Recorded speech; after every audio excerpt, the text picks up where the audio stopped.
wabarakatuh. Ya, kami di sini dari kelompok 5 akan mempresentasikan materi yang berjudul Mafhumut Ta'rif fi Musnad Musnad Ilaih. Nah, di sini kami beranggotakan 4 orang, yaitu saya sendiri, Fijriyanti Qurratu Aini, dan 3 teman saya, yaitu Widya Oktavia, Ahmad Syaifuddin Zuri, dan Novia Sari Putriani. Nah, mubasyaratan faqat, di sini saya sebagai presentator yang pertama akan menjelaskan yaitu mafhum ta'rif. Nah, apa sih ta'rif itu? Nah, jadi ta'rif di sini berasal dari bahasa Arab yaitu arifa ya'rifu ta'rifan yang artinya memperkenalkan atau memberitahukan sampai jelas tentang sesuatu hal. Kemudian ta'rif di sini dalam ilmu mantik yaitu teknik menerangkan baik dengan tulisan maupun dengan lisan yang dengannya nanti itu diperoleh pemahaman yang jelas tentang sesuatu hal yang diterangkan atau yang diperkenalkan. Nah, dalam ilmu mantik di sini ta'rif itu sangat penting. Kenapa? Karena dia sebagai istidlal atau penarikan kesimpulan yang merupakan tujuannya yang paling fundamental. Tergantung amat eratnya kepada jelasnya ta'rif lafadz yang dipakai untuk menyusun qadiyah-qadiyah atau menyusun kalimat-kalimat yang darinya ditarik yaitu natijah atau nanti ditarik kesimpulannya. Nah, jika ta'rif itu lafadznya tidak jelas atau lafadznya ada yang salah, maka kesimpulan yang akan dihasilkan itu akan keliru atau akan salah seperti itu. Nah, di sini pembagian ta'rif dibagi menjadi 3, yaitu aqsamu ta'rif dibagi menjadi 3. Yang pertama ada ta'rifu had, yang kedua ada ta'rifu rasm, dan yang terakhir ada ta'rifu lafadz. Nah, ta'rifu had di sini adalah ta'rif yang menggunakan rangkaian lafadz kulli jins dan fasal. Nah, maksudnya apa? Maksudnya jadi kulli di sini artinya yaitu menetapkan suatu ketentuan atau menetapkan sesuatu hukum atau sesuatu secara menyeluruh. Sedangkan jins di sini yaitu jenis, dan yang fasal di sini yaitu pemisah. Nah, maksudnya apa? Jadi gini, ketika kita ingin menjelaskan suatu hakikat sesuatu, maka kita harus mempunyai dua hal yang harus kita perhatikan. Yang pertama ada jins, atau jenis. Yang kedua ada fasal, yaitu pemisah. Nah, jenis ini itu sesuatu yang ingin kita jelaskan hakikatnya. Nah, sedangkan fasal di sini atau pemisah itu adalah sesuatu yang ingin kita ketahui dengan sesuatu yang lain, seperti itu. Nah, contoh dari ta'rifu had di sini yaitu insan adalah hewan yang berpikir atau manusia adalah hewan yang berpikir. Nah, atau bahasa Arabnya hayawanun nataq. Nah, hewan di sini ini kedudukannya dia sebagai jins atau kedudukannya sebagai jenis. Nah, sedangkan berpikir di sini dia kedudukannya sebagai fasal, seperti itu. Nah, atau contohnya lagi itu seperti gini, manusia adalah hewan yang berpikir. Nah, hewan tadi sama ya seperti tadi, yaitu dia kedudukannya sebagai jins, dan yang manusia ini kedudukannya sebagai fasal. Nah, dia jins tadi atau hayawan tadi itu dia menjelaskan sebagian dari esensi manusia atau menjelaskan sebagian dari hakikat manusia. Nah, sedangkan manusia di sini dia kedudukannya sebagai fasal. Karena apa? Karena dia menjadi pembeda antara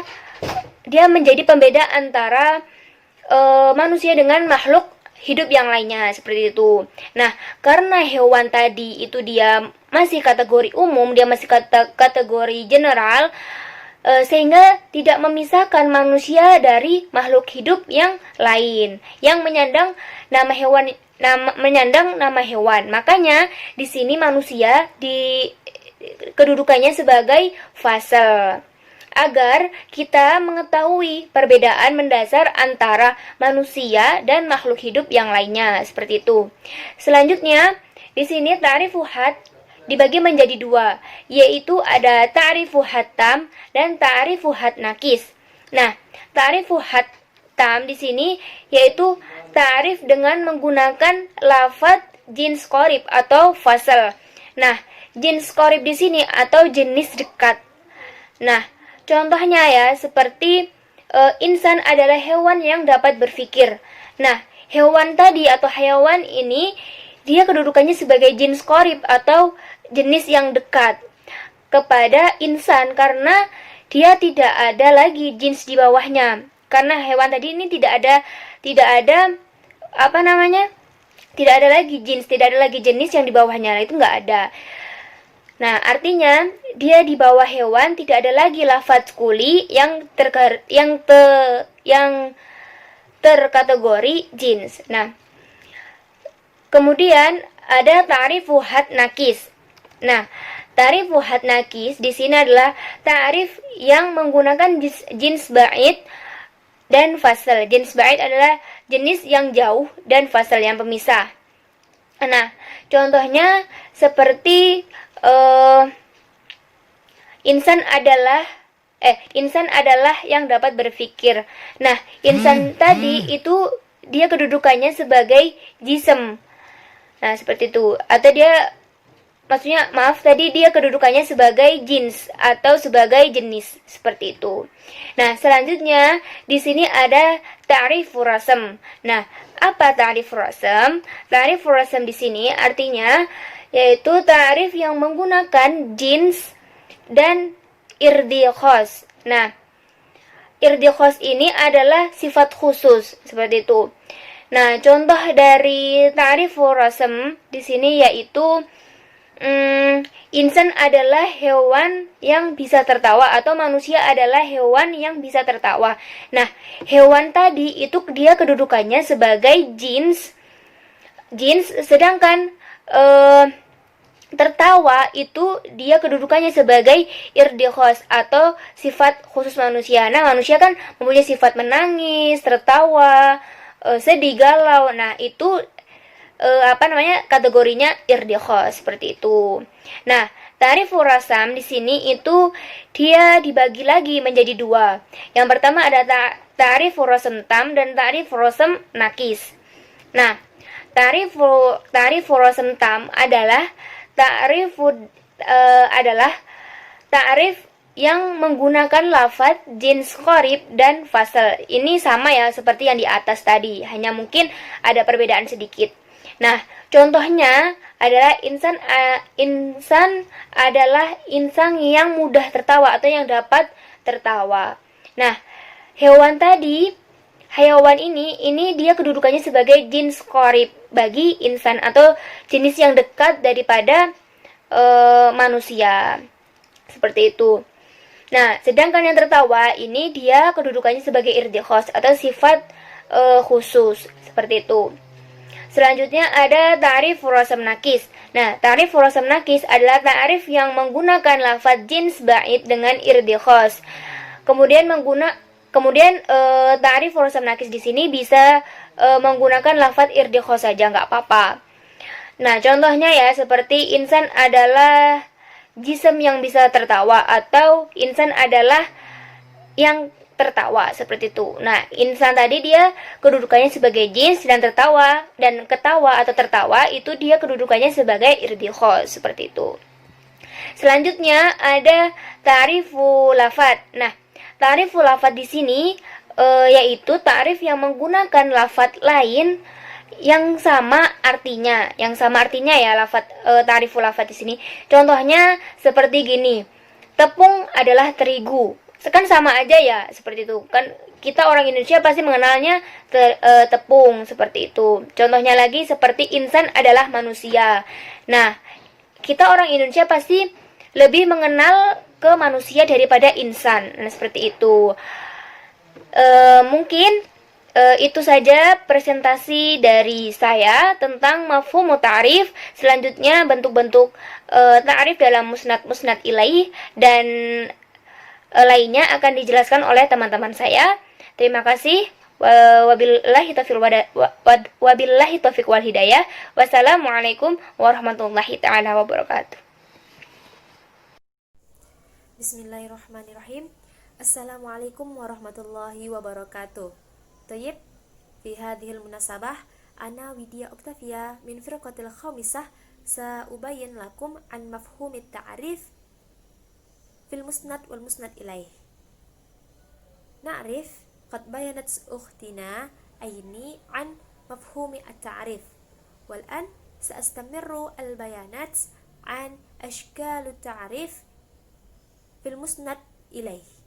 Na'rif anna ashkalu at-ta'rif أن أشكال التعريف في المسند إليه هناك 7 أشكال، وهي أولا اسم علم، ثانيا اسم الضمير، ثالثا اسم موصول، رابعا اسم الإشارة، خامسا ألف لام التعريف، سادسا الإضافة، والأخير nida. Nah, jadi di sini saya akan menjelaskan tentang bentuk ta'rif dalam musnad ilaih. Nah, saya akan menjelaskan 4 pertama bentuk ta'rif dalam musnad ilaih. Nah, yang pertama yaitu ada musnad ilaih berupa isim dhamir. Nah, memakrifatkan musnad ilaih dalam suatu kalimat bisa juga dengan menggunakan isim dhamir. Nah, kita tahu bentuk isim dhamir ini ada 3 bentuk. Yang pertama, isim dhamir dalam bentuk mutakallim. Yang kedua, ada isim dhamir dalam bentuk mukhatab, dan yang ketiga ada isim dhamir dalam bentuk ghaib. Nah, contoh dari isim dhamir dalam bentuk mutakallim adalah ana nabiyyu la akdzibu ana ibnu Abdul Muthalib. Jadi ana di sini adalah isim dhamir dalam bentuk mutakallim. Yang kedua ada isim dhamir dalam bentuk mukhatab. Nah, contohnya bagaimana? Di sini kita bisa lihat di PPT ya. Wa anta alladzi akhlafatani ma wa'adatani. Jadi anta di sini adalah isim dhamir dalam bentuk mukhatab. Nah, contoh yang terakhir ada isim dhamir dalam bentuk ghaib. Nah, bagaimana contohnya? Yaitu ada huwallahu tabaraka wa ta'ala. Nah, huwa di sini adalah isim dhamir dalam bentuk ghaib. Nah, jadi atau bisa kita sebut musnad ilaih dalam bentuk isim dhamir yang berupa ghaib. Nah, kita lanjut ke bentuk ta'rif yang kedua. Bentuk ta'rif dalam musnad ilaih yang kedua yaitu ada musnad ilaih berupa isim alam. Nah, menurut ilmu nahu, isim alam itu adalah isim makrifat yang menjelaskan pengertiannya dengan cara menyebutkan namanya. Jadi, memakrifatkan musnad ilaih dengan isim alam yaitu memakrifatkan dengan cara alamiah, yaitu menyebut nama. Nah, memakrifatkan musnad ilaih dengan isim alam itu juga mempunyai beberapa tujuan. Nah, apa saja tujuannya? Yang pertama yaitu ada menghadirkan zat kepada ingatan pendengar. Contohnya yaitu qul huwallahu ahad. Nah, Allah di sini adalah musnad ilaih berupa bentuk isim alam, yang mana Allah di sini tujuannya adalah menghadirkan zat kepada ingatan pendengar, seperti itu. Nah, tujuan kedua yaitu ada memuliakan atau menghinakan musnad ilaih. Nah, contohnya yaitu hasana hadara amama atba'ahu. Nah, hasan di sini adalah isim alamnya atau musnad ilaih dalam bentuk isim alam yang bertujuan untuk memuliakan atau menghinakan menghinakan. Nah,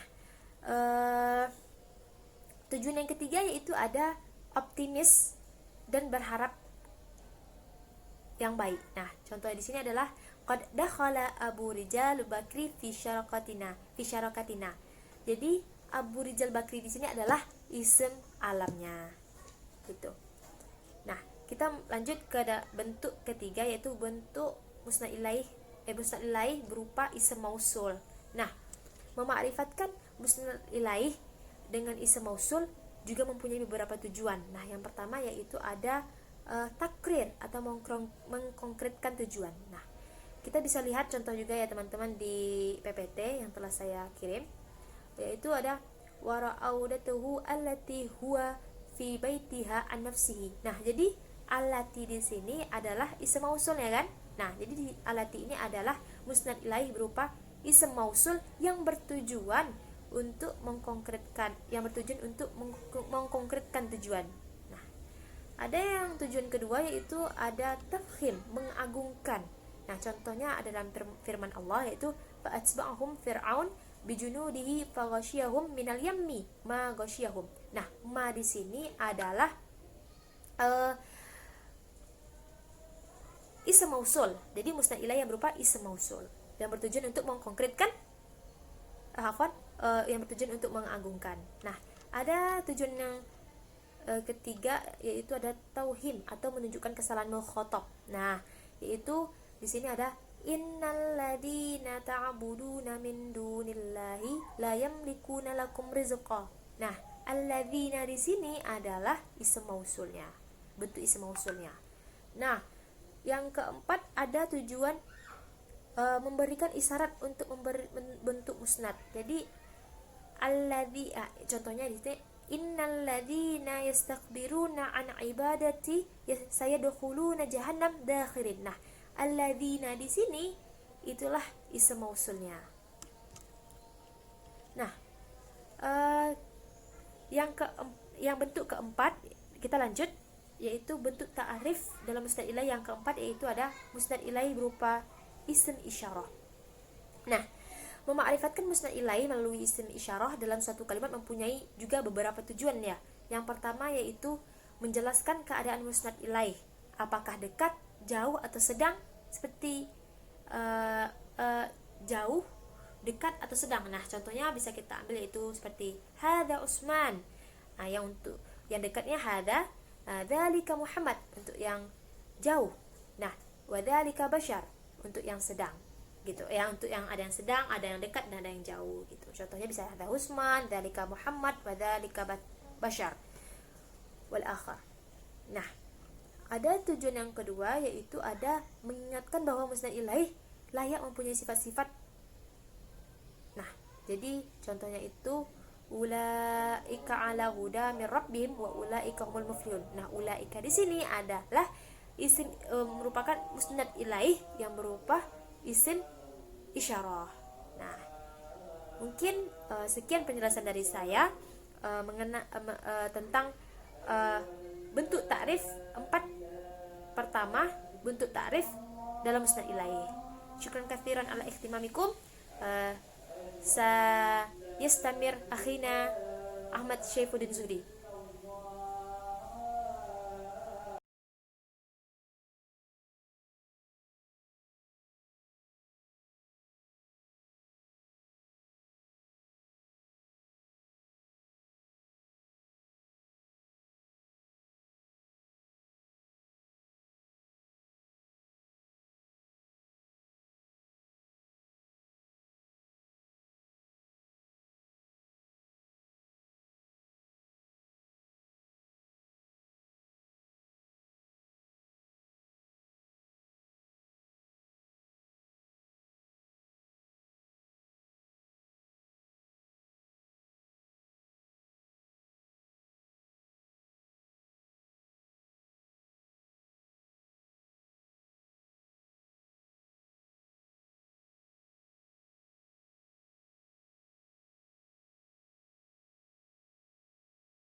Toyib, di sini saya akan menjelaskan tentang contoh ta'rif dalam musnad ilaih dan juga analisisnya dalam kalimat. Nah, jadi bentuk ta'rif pada musnad ilaih itu dibagi menjadi 7. Di antaranya yaitu isim alam, isim domir, isim isyarah, idhofah, al, isim mausul, dan juga nida. Dan tarif-tarif ini mempunyai tujuan-tujuan tertentu. Di sini saya akan langsung menjelaskan kepada contohnya. Yang pertama, takrif atau ma'rifat musnad ilaih dengan isim alam. Di sini contohnya ada lafaz qul huwallahu ahad. Nah, di sini mana yang termasuk takrif? Jadi takrifnya di sini adalah lafaz Allahu. Nah, lafaz Allahu di sini itu bertujuan menghadirkan zat pada ingatan pendengar. Lalu contoh kedua, hasana hadara amama atsba'ahu. Nah, di sini mana takrifnya? Takrifnya yaitu pada lafaz hasana yang mempunyai tujuan memuliakan atau menghina musnad ilaih tersebut. Nah, untuk mana lafaz yang termasuk takrif itu nanti bisa dilihat di PowerPoint, sudah diberi warna merah. Lalu yang kedua yaitu bentuk ma'rifat musnad ilaih pada isim domir. Nah, di sini tuh ada 3. Yang pertama mutakalim, yang kedua mukhatab, dan ghaib. Contohnya yang mutakalim yaitu anna nabiyyu la akdziba anna ibnu Abdul Muthalib. Nah, di sini takrifnya yaitu jatuh pada lafaz anna yang termasuk isim domir yang menunjukkan mutakalim. Lalu yang kedua ada kalimat antal ladzi tusa'idni hina afsalat. Nah, di sini takrifnya ialah jatuh kepada kata anta yang menunjukkan arti mukhatab.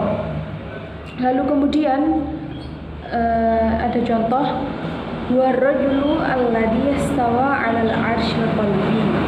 Nah, di sini takrifnya jatuh pada lafaz pertama yaitu huwa yang menunjukkan arti ghaib. Lalu yang selanjutnya ma'rifat musnad ilaih dengan isim isyarah. Seperti yang kita ketahui isim isyarah kan ada banyak. Jadi di sini saya menyebutkan beberapa contoh saja. Seperti contohnya zalika. Zalikal kitabul la raiba fi. Nah, jadi di sini takrifnya ialah jatuh pada lafaz zalika yang menunjukkan arti mengagungkan derajat pada musnad ilaih dalam jarak jauh. Lalu kemudian ada lagi contohnya ulaika ala hudam min rabbihim wa ulaika humul muflihun. Nah, di sini takrifnya ialah ulaika yang menunjukkan tujuan mengingatkan musnad ilaih layak mempunyai sifat-sifat yang disebut setelah isim isyarah. Lalu yang selanjutnya ma'rifat musnad ilaih dengan isim mausul. Contohnya alladzi robai abi. Nah, di sini takrifnya jatuh pada isim mausul di lafaz pertama yaitu alladzi yang mempunyai tujuan menganggap hina dalam menjelaskan nama diri. Lalu yang kedua ada lagi contohnya alladzi ahsana ilaika faqad as'alta ilaihi. Nah, di sini takrifnya jatuh pada isim mausul alladzi yang menunjukkan arti mencela. Lalu ada lagi contohnya yaitu alladzi yalunal fil final khalaqas samawati wal ard. Di ta'rifnya juga jatuh pada isim mausul pada kalimat pertama, yaitu allazi, yang menunjukkan arti menganggap, agung, atau mempunyai kedudukan mahkum bih. Lalu yang selanjutnya yaitu ada makrifat musnad ilaih dengan al. Contohnya yang pertama ini dibagi menjadi dua jenis, yaitu alil ahdi dini dan ali ahdi jinsi. Yang ali ahdi dini contohnya kama arsalna ila fir'auna rasulan fa'asa fir'auna rasulan, yang artinya rasul kedua, pengulangan rasul ke-1, dan yang dimaksud itu sama. Jadi pada pengulangan kata ar-rasulah ke-1 dan ke-2 itu yang dimaksud sama, yaitu Nabi Musa. Lalu yang kedua ali ahdi jinsi, contohnya ladaika la yaqra fis samai. Jadi artikel al pada kata al-ladaika itu berfungsi menunjukkan jenis hewan. Lalu yang selanjutnya makrifat musnad ilaih dengan al-ta'rif. Contohnya di sini alimil ghaibi wasyahadati. Nah, ini jatuh pada al di kata al-ghaibi yang menunjukkan arti setiap satuan yang bisa dicakup dengan lafaz. Lalu kemudian al-insanu hayawanun natiq. Jadi ini takrifnya jatuh pada di lafaz al-insanu yang menunjukkan kenyataan sesuatu yang bahwa maknanya lepas atau berbeda dengan kaidah umum. Lalu yang terakhir tujuan makrifat musnad ilaih pada idhofah. Contohnya yaitu ja'al waladi. Jadi yang termasuk musnad ilaih pada idhofah yaitu ya yang berada pada akhir kalimat yang menunjukkan cara singkat menghadirkan musnad ilaih di hati pendengar. Lalu ada lagi contohnya waladadil aswi hadoro. Jadi di sini idhofahnya jatuh pada waladadil asri hadoro yang berarti meremehkan. Lalu contoh selanjutnya hadoro amarol junda. Jadi di sini mempunyai tujuan keluar dari tuntunan mendahulukan sebagian atas sebagian yang lain. Nah, untuk lebih lengkapnya nanti teman-teman bisa melihat di makalah dan juga di PPT. Jadi di PPT nanti sudah tertulis contoh-contohnya dan mana yang termasuk tarif dalam musnad ilaihnya itu sudah digarisbawahi atau diberi warna merah. Mungkin itu yang dapat saya sampaikan. Sekian dari saya, kurang lebihnya saya mohon maaf. Wassalamualaikum warahmatullahi wabarakatuh.